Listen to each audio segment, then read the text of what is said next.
Jund versus Esper Zur. Talking to Lance about his matchups with the deck. He generally thinks he's favored against combo decks, as he really is an Esper control deck. So this matchup can be interesting. He says it's close. I really like the fact that he has Lingering Souls in his deck in this matchup. I love it. That card's great against Jund. Yeah, that's a huge breaker in the Rock Mirrors. And Ari Lax actually posted a video of this on Star City Premium this week. And he played through the deck, and his comments were, this deck is very much like the Rock deck, and that's just the kind of magic it plays, and I like having Lingering Souls in that kind of mirror. So Juliano plays a tapped Overgrown Tomb and then a Blackcleave Cliffs. He will start the game on Tarmogoyf. Has his mana set up very nicely, though, as Lance fetches for a Hallowed Fountain. Yeah, 3-color mana base is not terribly difficult in Modern. Neither of these players will be casting Blood Moon, though Lance has some Spreading Seas. I do like it how Jund can get its 3-color mana base frequently without taking any points of damage. Yeah, the Raging Ravine Blackcleave Cliffs is a pretty good setup. And for Lance, he'll do the same. It's Jace Vryn's Prodigy turn 2 from his side. And I wonder at what point Christopher knows what he's playing against. Yeah, Esper lands and a Jace Vryn's Prodigy. If there's any deck that you're aware of, it has to be this one. I can't think of any other decks. Yeah, I mean, I might think this is a brew, but it's like Esper good cards, right? Yeah. That's what I'd be under. I'm like, I'm playing some control thing or another. Yeah, Esper among the least successful shards in Modern historically. Well, whatever it is, lightning bolting the Jace is probably good. Christopher will do that. Pump Goyf up to a 3-4 and put Lance down to 16. And now at 3 mana, we start getting to the money part of Lance's deck. Geist of St. Traft, Lingering Souls. Yeah, on the draw against a Tarmogoyf, something like a Geist wouldn't be at its best. You'd be worried about Liliana? Yeah, I would. Yeah, I spotted a Path to Exile in Austin's hand here, so I might be concerned about this Tarmogoyf. Just path away the Goyf. But if you get into that game of removal spells and card draw, that's never a game I want to play against Jund. If I don't have Lingering Souls in my deck, certainly not, but this could actually be advantage Austin. You think just in the value game, he might be able to win it? Yeah, Lingering Souls, oftentimes a lot of decks, a lot of draws can't even go toe-to-toe with one copy. Sure. He has 4 copies. If I'm plussing Liliana, like the Jund player is usually losing something of value when they discard. Okay, yeah. And you could have something that's kind of extra in your hand that you're fine discarding, or even just discarding Lingering Souls, you have the flashback. And that is exactly what he's going to cast. So Lingering Souls from Austin. And that should be some concern for Juliano.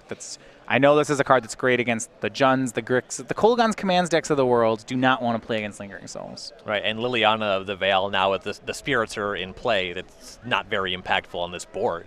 All right, he's going to get some information. Here's a Thoughtseize. Wouldn't be surprised if there was a Geist that we were arguing over with the Lingering Souls in Austin's hand. Yeah. Path to Exile, Godless Shrine, another Jace. Got a couple more here. Looks like it may just be a bunch of... We have doubles of a card in here. We'll figure out what that is in just a sec.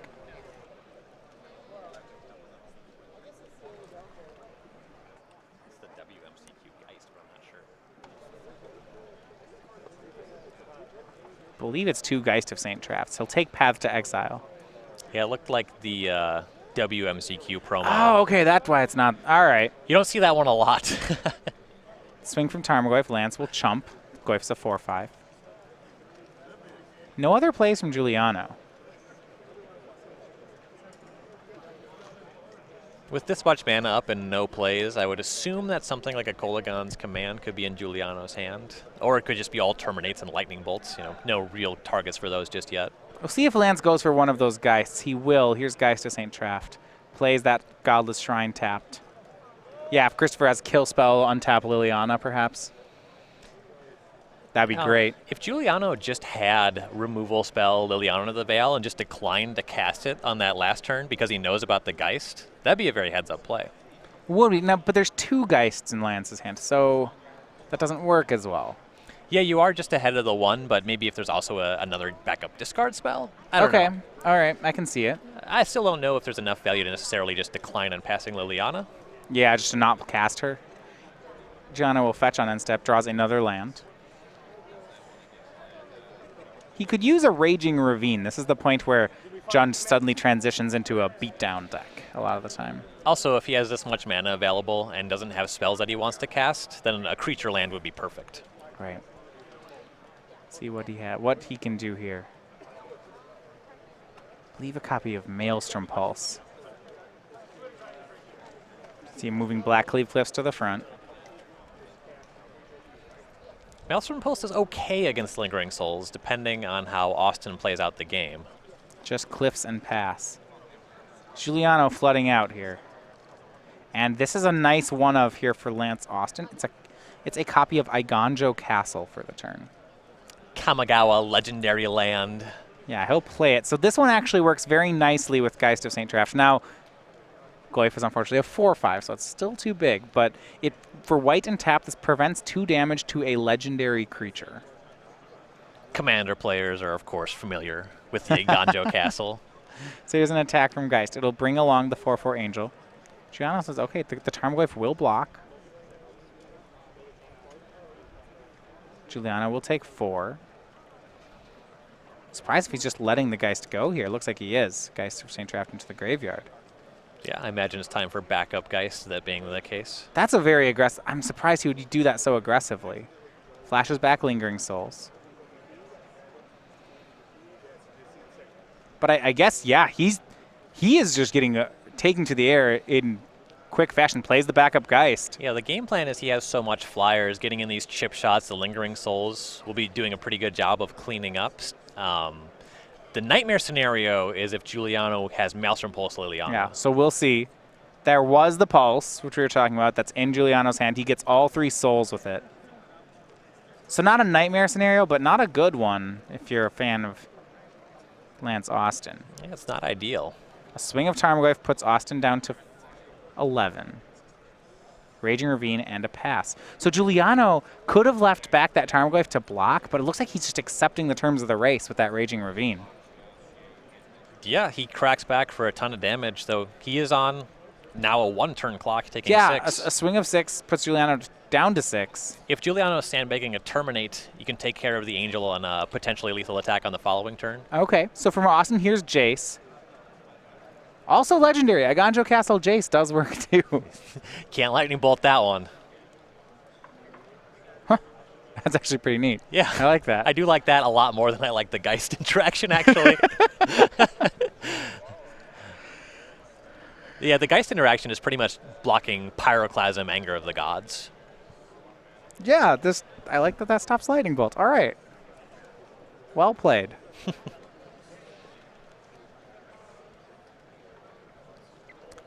See how does Juliano feel about the race just now then? He's in trouble. If this Goyf doesn't stick around, he's dead to a crackback. Yeah. Plays another land. That's his 7th. I believe he has a Kolagon's Command and 1 other in his hand. He wants to take care of this Jace. Austin has enough cards to flip it over in a Path to Exile that he could cast from his graveyard. He still has the Raging Ravine to block, but he doesn't have everything wrapped up. Lance will tap the Jace. Well, maybe... Oh, stand correct. Maybe it's not a Kolagon's Command. I feel like it would have been used before that. Lance draws Negate for the turn. 2 copies in the main. At this point in time, though, well, the Raging Ravine changes the issue. I was going to say the plus on the Jace and the damage soak on the Iganjo would let the Geist attack, though the fact that there are potentially 2 blockers does change that math. Yeah, instead it looks like he's just going to... Lance will -3 the Jace to give flashback to the Path to Exile. Tarmogoyf gone. And now with the Iganjo Castle, Geist could attack safely through it.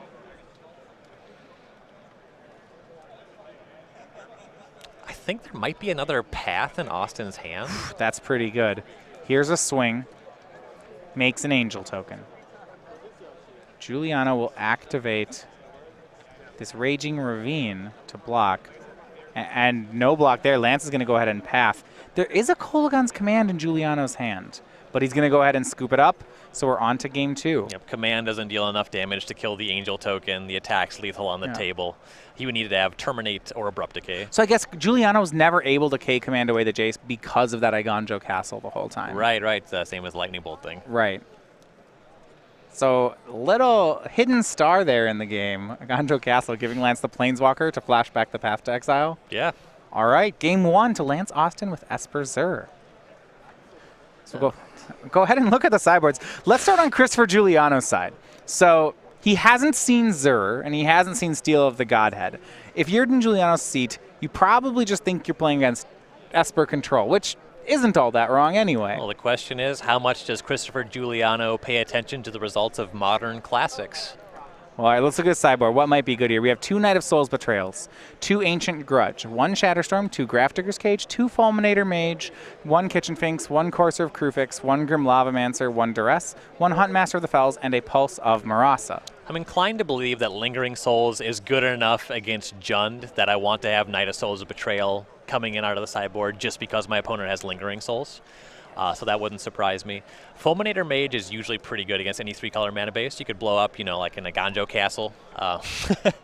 I don't hate that, especially on the play. Fulminator Mage could be quite good. Kitchen Finks is reasonable against Geist of St. Traff. You get a blocker, though maybe he's aware that Steel of the Godhead is going to break that open. Duress is kind of the last card that I'm looking at here.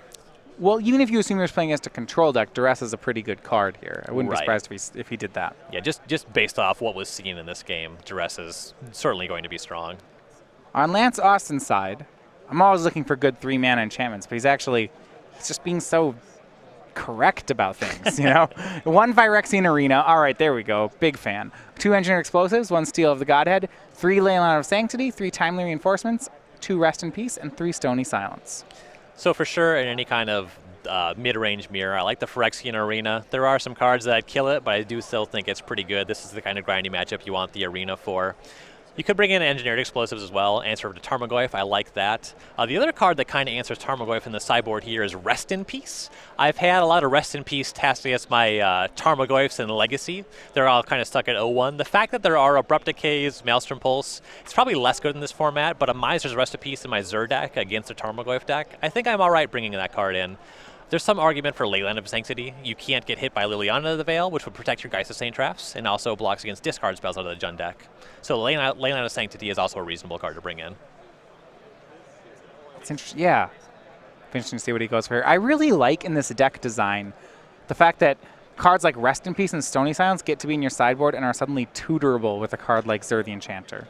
In most Stony Silence matchups, I think if you're Zuring for it, it's a little too slow. That's why we see 3 copies and not 1 copy. But it's not nothing that you can tutor for it.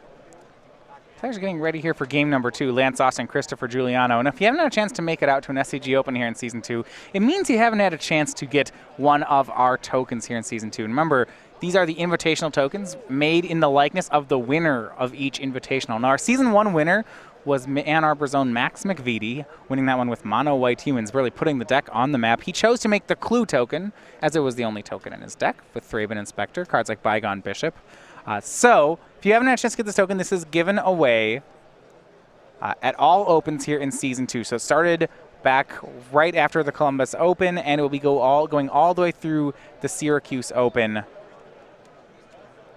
and given away to open participants in any classic. And if you can't make it out to one of our events and maybe we're not in your area, any order from StarCityGames.com from the website of at least $5 will have these tokens shipped with it as well. Yeah, it's a great token, great art. I'm pretty sure that everybody except for Craig Krempels loves this token. It's like everybody against him. He's the only dissenter. Just not good memories with the token. No, not so much. Craig, of course, finishing the runner-up in that Invitational to Max McVitie in the finals.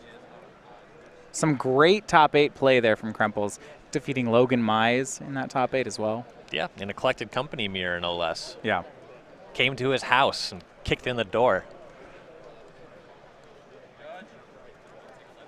In the finals, it was the mono white humans deck. It's another one of those things you're talking about, right? There were no Languish decks in that top 8 either. Mono white humans ran through it.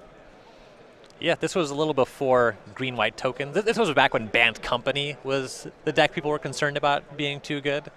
There was a token stack in that top 8, but it wasn't really a menace on the format at that point. Band Company's still a great deck, to be fair. Yes, definitely. Another one that Languish decks, I would actually say as someone who plays Languish decks, I would rather play against green-white tokens than play against Band Company. I think Band Company is harder to beat. Yeah, the deck has a surprising amount of play, a lot of it at instant speed. They don't ever run out of cards. You can continue to kill their creatures every turn, but they won't run out. Yeah, the tireless tracker innovation kind of made sure of that. It's part of it. It's their trackers will draw them companies, which will draw them Dusk Watches, which will draw them trackers, and it's just horrible. Then they play an Avacyn, and if you miss the kill spell on one of them, then you die. I'd be curious to know the average number of clue tokens that a Banned Company player leaves on the table at the end Just of a because they just never need them? Yeah. Then we start turning that turned into Banned Humans for a while as well. We saw that one. Andrew Tenjum winning a Classic in Indianapolis with the same deck. Tenjum, of course, no slouch. It's about to start here. Game number 2. It's between Lance Austin and Christopher Juliano. Austin's mulligan to 6 looks like it might be close. The Scry will be on the bottom. Start out here, and we'll get to see what it was. Inquisition of Kozilek from Juliano. So, looks like a 1-lander here kept by Austin. He's got Geist of St. Traft. He's got Spreading Seas. Looks like he's got some discard of his own, a Negate, and then a Lingering Souls. So, all the right cards here for the matchup, I would think. Yeah, so there's 1 land to cast your turn 1 Inquisition of Kozilek. If you hit a second land, Spreading Seas is a cantrip. I can see why you would think about mulliganing this hand. I also agree with keeping it, especially on the draw. Well, Juliano's going to take the discard spell, maybe suggesting something like a Dark Confidence waiting. And Lance draws basic Swamp. Yep, and with the Swamp coming up, I assume we'll see Hallowed Fountain being fetched up so we can cast that Spreading Seas, try to find a 3rd land for Geist of St. Traft. Juliano would love to set up a Dark Confidant. It's going to be a Tarmogoyf. That one's still pretty good. Yeah. 2-3 at the moment. Goyf on the play after all these years, still great at closing games. Have you ever cast a Tarmogoyf in your life? It's a good question. I don't think so. I don't know if I ever have. That is an impressive statistic. That's a lot of formats to just never play it. So much time. Yeah, I mean, I've played Sylvan Advocate in Standard. It feels like Tarmogoyf. Yeah, it's pretty much the same. I don't know. People always make a big deal about how the Tarmogoyf's this great card. And, you know, I love it when my opponents play Tarmogoyfs. It's...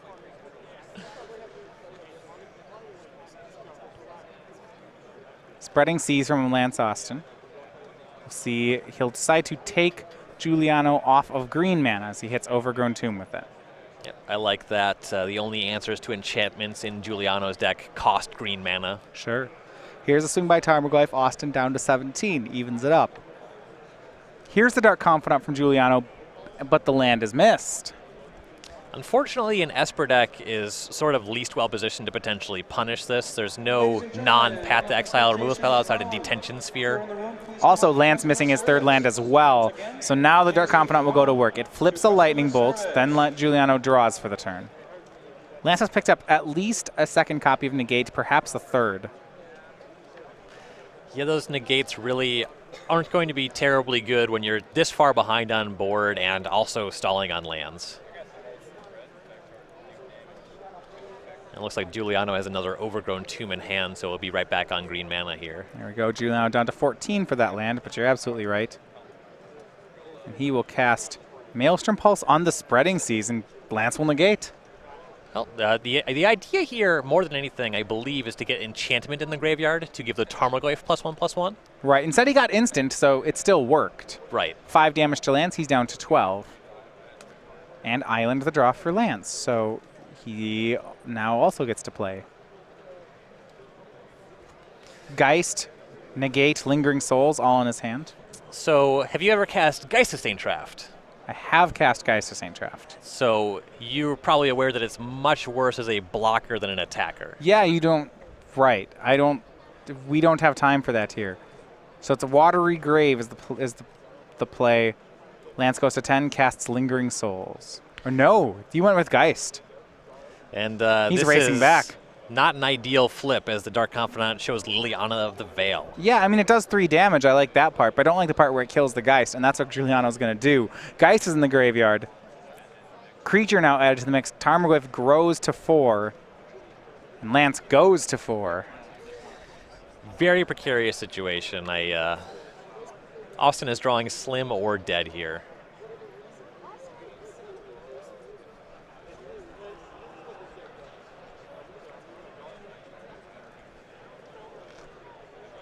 Island from Lance Austin. He's going to need blockers. Lingering Souls. Okay. So the Lingering Souls, a token can jump in front of Dark Confidant. Of course, we've already seen a Lightning Bolt hanging out in Juliano's hand. So there's another Lightning Bolt. Yeah. Still only 1 red mana for Juliano, so. Lance, I think, expects that he's dead here, but he's going to make wants to see it happen. Yeah, 2 Lightning Bolts in Juliano's hand. You mentioned. Too much time on the clock to concede from this position. Maybe Juliano will miss some Dark Confidant triggers. Accrue 3 warnings.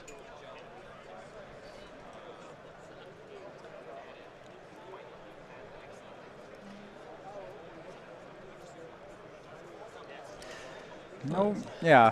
Juliano's just kind of posturing. Do you need to use a removal spell here? Does it matter? You can just Lightning Bolt upstairs, and then the next turn cast another one. Plus the Liliana. It looks like there was a Slaughter Pact in Juliano's hand.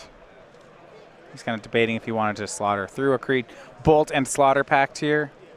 Yeah, with just a would win. Watery Grave on tap, there's not a lot that can go wrong.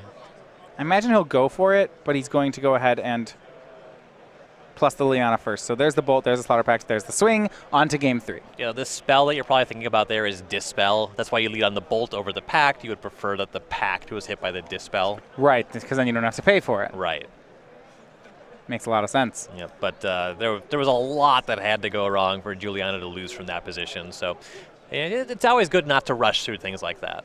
So a game apiece now for Lance Austin and Christopher Juliano. This is Esper Zur versus Jund. Now, one thing, do you think the Zurs are actually still in the deck for this matchup? I like the card a lot. I think it's one of the neater parts of Lance's deck, but I don't know if this is the right spot for it. I want to say I saw one in Austin's hand. Okay. That he top decked when he was selling on lands. I think it's the kind of card that you could certainly trim in a matchup like this. On the draw, I definitely agree that it's worse than on the play. Now that Austin is on the play, the Zurs, they're going to be a lot better. You still want to... The concern is Liliana of the Veil. You have these Glyphosate Traps, these Zurs, they don't really match up very well there. And the Zur also just dies to like Terminate and Master Impulse. But I think that the value is high enough that it's good to have Zur in the deck. And there's not a ton of cards that Austin necessarily wants to bring in his deck. We didn't see any Leyline of the Sanctities in that game, so maybe he's elected to leave those on the sideboard. It's certainly a possibility. Definitely see that. Well, we'll get game 3 between these two. We have the decider in just a second, but we're going to tell you about the Star City Games Invitational Qualifiers. So if you want to make your way out to one of the invitationals coming up any time in the next year, well, the way to get qualified for that, unless you're is to first of all come here and top 8 one of our opens, but you can also win an invitational qualifier. So we have those events from April until June right now. You can see we have the Cemetery Showdown matchup. That's by Kristen Plesko, one of our favorite artists. Prizes for these, remember, they include the invitational qualification. That's the big one. Yep. You get the playmat. You get the top 8 pin showing the top 8 of the invitational qualifier. You get copies of the invitational winner tokens. Right now, that would be the Max McVitie tokens. Also, premium vouchers for SCG. That's so you can read the content on the premium side of our website. So all those given away, we have those now from April to June. You can find out all of those. They are listed on the website. You can find out more. StarCityGames.com/IQ. Yeah, IQs are great tournaments. I qualified for my first invitational off of an IQ win. It was back when Tempered Steel was legal in Standard. Sure. Okay, so were you playing Tempered Steel? I was. It was right after the Jace Stoneforge ban.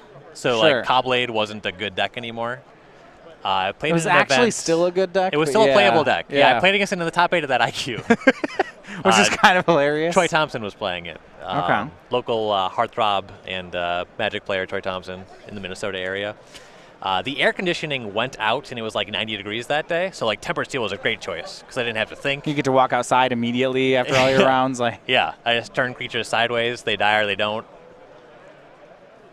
Really good metagame call with the AC unit out. I liked that meta a lot. That was the year. I think I was playing Pyromancer Ascension that year. It was like Pyro and Splinter Twin were around, right?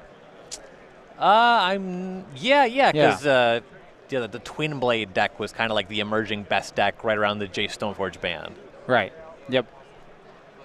Or you could just play Pyro Twin or some combination of them. Some blue-red whatever to combo your opponent. They existed. There was some kind of ramp deck too. There was the Valakut decks are still around. We're still in Innistrad. Yeah. Yeah, Primeval Titan, there you go. I know, I do like I know. I do am a big fan, but I was a Pyromancer Ascension player. I still have a set of Japanese Pyromancer Ascensions because they've never been worth anything. I think they're worth like $6 now. Okay, they're actually yeah. They still, I mean, they are part of the modern Storm deck. Yep. Someday they might allow that deck to be good. I don't think they want that deck to be good. I want that deck to be good. I think it's very medium right now. Yes. I am inclined to agree. I didn't say bad, I said medium. Anytime it is but good. it's very medium. Anytime it is good, they ban it. And anytime it's fine, they ban Seething Song anyway. That ban hurt, okay? Because I was playing Storm at the time, and it's not like I was even doing particularly well with Storm, but I was playing it, and they banned Seething Song. It was just a really... That was one of the more confusing banned and restricted updates. Just in case. Yeah.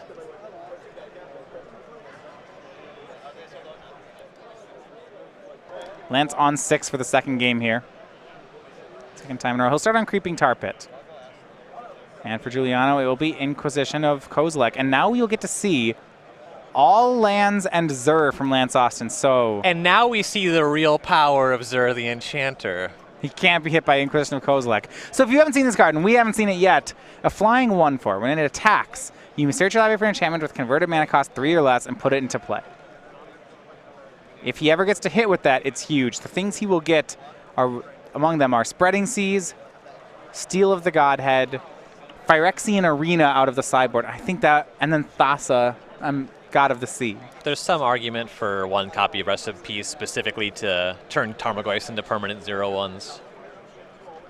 Tarmogoyf played by Juliano. It's currently a 1/2.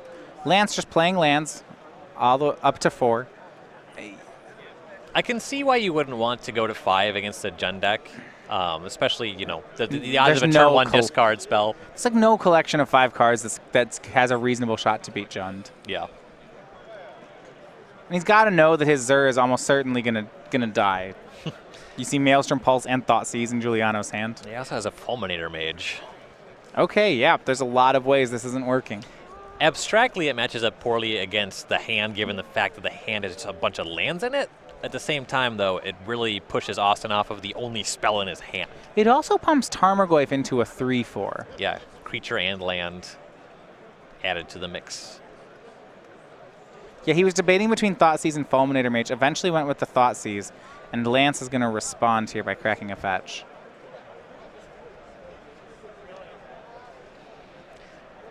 Lance might have peeled a negate here.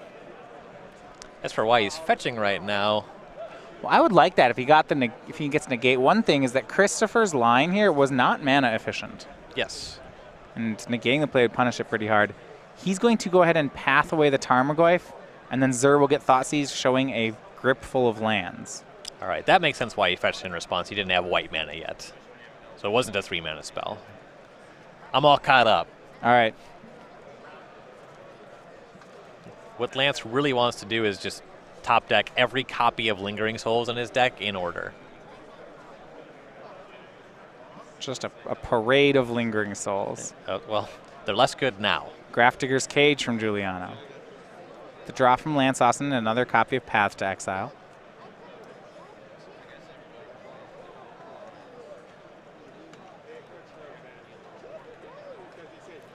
He'll play and sacrifice another polluted delta. Yeah, that turn 1 land, that was a creeping tar pit. We're setting up for an attack here. Is that what's going on? I think so. He's doing it in the face of lightning bolt. Yeah, what else are you going to do? He's got enough. He's got some replacement lands, doesn't he? He's got replacement lands. His only spell is Path to Exile. Juliano knows that he's on 1 spell maximum. His 5-mana play would be play in Flashback Lingering Souls, but that's not even an option anymore. Yeah, Tar Pit's going to go ahead and turn into a 3-2 attack, and the Bolt check passes. So Christopher will go to 15. Yeah, Juliano is now on a 5-turn clock. If that's the game plan on Lance Austin's side, there's no way that's going to be enough, especially not with this Fulminator Mage that Juliano's playing. Yeah, all right, now he's back on an infinite turn clock. But no land from, so land there from Juliano, rather, but no real threats from Juliano yet. Yeah, just some disruptive elements to this point. The only Tarmogoyf that showed up to play is no longer around. It's found its way into exile. And Lance continues to crack fetch lands. It's going to improve his draws slowly here. He's got to start drawing spells if he's going to be in this game. I like how Juliano's held on to that Maelstrom Pulse, though. Here's a Creeping Tar Pit, swing. Expect this trades with Fulminator Mage, but because Lance can always top deck something like a Phyrexian Arena, and that would really be difficult for Juliano. But what do you think of this play? Lance activated and attacked. Juliano didn't sacrifice the Fulminator Mage. He's actually going to start racing back. So depending on what kind of threat Juliano can add this turn, what he's saying with this play is, I can race you, and if you're using all your mana on that turn, on Creeping Tar Pit every turn, you're not going to win this game. Another Fulminator Mage from Juliano. And now Lance has picked up a Geist of St. Traft, and that's big. It's going to really reward Juliano for keeping those Fulminator Mages around as well. Yeah, he can actually just block Geist of St. Traft. Exactly. You know, the only way Lance can get them out of the way is to path a Fulminator Mage, and I don't really like that. Yeah. I guess actually, wait. Path's already card disadvantage, right? Yeah, sure. So it's a question of destroying your land versus giving your them opponent one. getting one. It's not as horrible as it sounds to path a Fulminator Mage. Lance will play Geist of St. Traft. And maybe you just do it. I know that's... What are you really gaining, though, with 2 Fulminator Mages? You need to have an answer for a second one before that starts to look terribly intriguing. Yeah. Well, maybe one of them attacks. We'll see what Christopher does.